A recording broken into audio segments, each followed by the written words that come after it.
If you were at the Goodwood Revival in 2017, you would have seen that this entire grid, all of it, was packed full of Fiat 500s. There were 120 of the little things.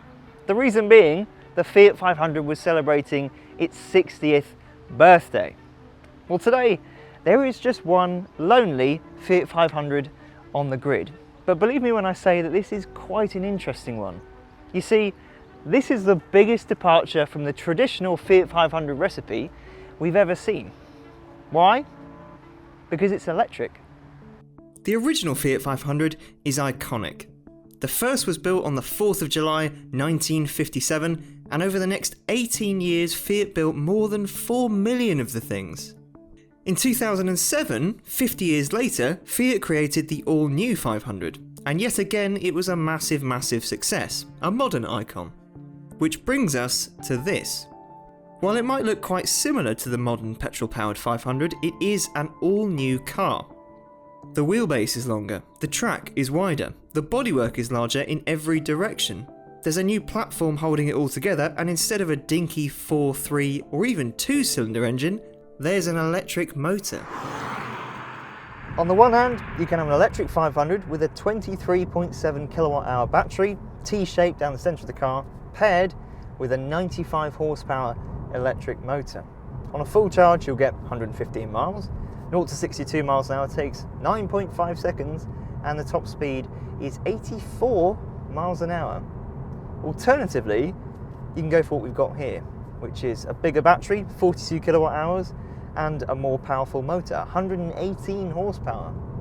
Full charge, that'll be good for 199 miles. 0 to 62 miles an hour takes 9 seconds rather than 9.5, and the top speed is 93 miles an hour.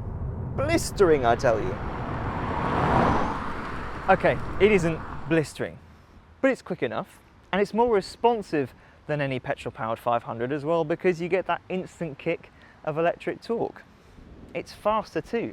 The most powerful 500 you can buy at the moment that's petrol-powered is a 1-litre hybrid. It's got 70 horsepower.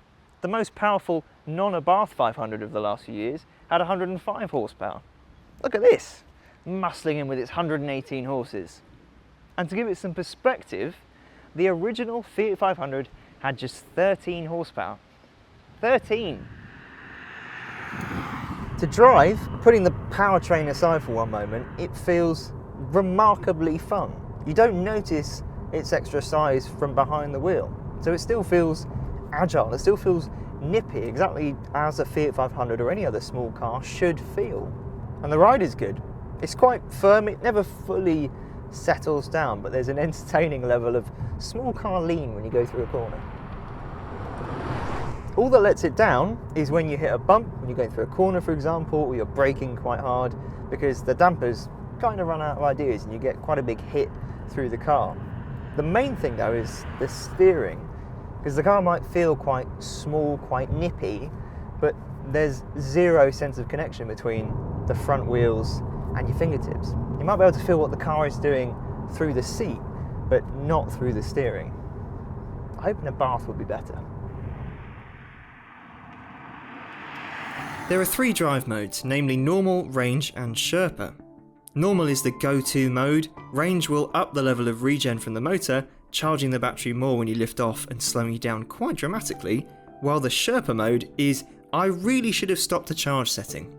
The top speed is limited to 50 miles an hour, and luxuries like air conditioning are turned off, although you can turn them back on again if it's particularly hot. This particular car is a 500C, meaning it has a roof that will fold away. It's quite good fun, even if it does entirely ruin rear visibility. How does everything else fare compared to an old school petrol 500? Well, familiar, but better in almost every area. Like there's no conventional transmission tunnel down here because there doesn't need to be, so there's more space. There's a new instrument cluster, there's a new dashboard, the materials are better, and the screens, where they felt like afterthoughts in the old 500s, they're basically as small as phone screens and tacked on, in here they're properly integrated and they're bigger. You can either get a 7-inch touchscreen or a 10.25-inch touchscreen. It's like an IMAX in here. There are these electric door handles too, and as if to future-proof it, in case, let's say you run out of battery, so it's an emergency, or in 15 years time you're trying to buy a used electric 500 and they don't work. There are these actual door handles further down on the door. See? Thinking. The quality is just better too. I think if you'd spend a lot of time in an older Fiat 500 and you climbed into this, you'd look around and you'd just see and feel little things that are improvements, like the indicator stalks that have got less movement in them, less slack. They're made of a nicer plastic. There's little things like that all across the cabin. The important thing though is that it still looks and feels like a Fiat 500, and arguably for a 500 that's what matters most, because you can buy cheaper EVs. You can buy EVs with more power, you can buy EVs with a better range.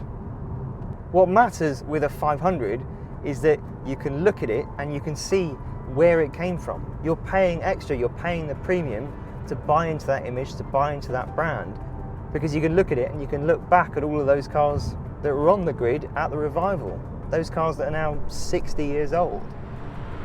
I can say very confidently that this is the best, the most convincing modern Fiat 500 there's been.